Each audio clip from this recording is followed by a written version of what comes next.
अस्सलाम वालेकुम। लिवर हमारे स्टमक की दाईं तरफ पर मौजूद एक अपर एब्डोमिनल ऑर्गन है जो हमारी बॉडी से केमिकल वेस्ट को रिमूव करता है।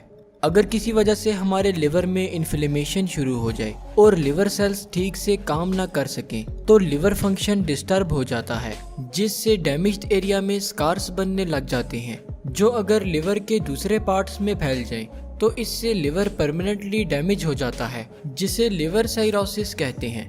कॉसेस: कोई भी हेल्थ प्रॉब्लम जो हमारे लिवर को डैमेज करती हो लिवर साइरोसिस की वजह बन सकती है, जैसा कि अल्कोहल एडिक्शन, इन्फेक्शन और इनहेरिटेड डिजीज वगैरह। अल्कोहल एडिक्शन: अल्कोहल हमारे लिवर में मेटाबोलाइज होता है, इसलिए अगर कोई शख्स अल्कोहल एडिक्ट हो तो अल्कोहल अब्यूज की वजह से लिवर फंक्शन डिस्टर्ब हो जाता है जो लिवर साइरोसिस की वजह बनता है।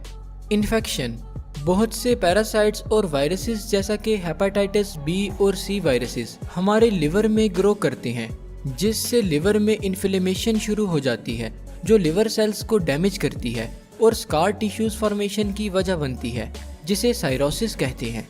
इनहेरिटेड डिजीजेस: फीटस डेवलपमेंट के दौरान अगर किसी लिवर डिजीज के जीन्स पेरेंट्स से फीटस में ट्रांसफर हो जाएं तो ऐसी कंडीशन को इनहेरिटेड लिवर डिजीज कहा जाता है, जैसा कि एलाजील सिंड्रोम वगैरह। सिम्टम्स: लिवर साइरोसिस के सिम्टम्स में भूख का न लगना, बुखार होना, स्किन और आइस का येलो हो जाना और टांगों में स्वेलिंग होना वगैरह शामिल हैं। Diagnosis and treatment: liver cirrhosis को ब्लड टेस्ट्स जैसा कि ब्लड एल्ब्यूमिन, इमेजिंग टेस्ट्स जैसा कि सीटी स्कैन और लिवर बायोप्सी के थ्रू डायग्नोज किया जा सकता है।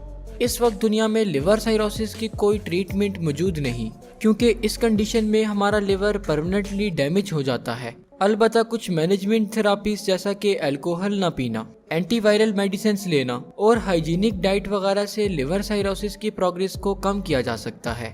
अगर आपको इस वीडियो को लेकर कोई भी सवाल हो या फिर आप हमें कोई टॉपिक सजेस्ट करना चाहते हो तो आप हमें हमारे फेसबुक पेज के थ्रू रीच आउट कर सकते हैं, जिसका लिंक आपको नीचे वीडियो के डिस्क्रिप्शन बॉक्स में दे दिया जाएगा। शुक्रिया। अल्लाह हाफिज़।